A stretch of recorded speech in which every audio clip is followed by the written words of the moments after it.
আজকে কি রান্না করেছি তোমাদের সাথে একটু শেয়ার করি। এই যে এদিকে ভেজেছি মটর ডালের বড়া, তো গরম গরম ভেজেছি, এখন এই অল্পই ভেজেছি। আর এই যে এদিকে বাটা আছে, পরে আবার ভাজবো আমরা যখন খাবো। আর কি করেছি দেখাই চলো। এটা হচ্ছে নোটের শাক কুমড়ো দিয়ে আর পোস্ত শুকনো লঙ্কা ফোড়ন দিয়ে ভাজা। এদিকে আছে পটল আলু পোস্ত, এদিকে আছে কলাইয়ের ডাল। পোস্তর সাথে কলাইয়ের ডাল না হলে তো জমবে না। তো চলো, কার কার ভালো লাগে এরকম পোস্ত দিয়ে কলাইটা, তো অবশ্যই তোমরা জানো। তো চলো, ভিডিওটা আমি এখানে শেষ করলাম। আর এই দিকে আছে ভাত, এই জন্য ভাতটা এবার রেডি করে নিই। মেয়ে পাতা দিয়েছি এই যে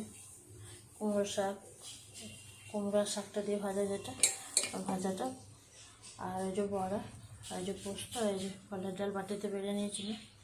তো চলো মেয়েকে খেতে দিয়ে দিই। আজকে মেয়েকে খাইয়ে দিতে হবে। দেখো মেয়ে মেহেন্দি করেছে, আমিই করে দিয়েছি। কেমন হয়েছে জানিও বন্ধুরা কমেন্টে।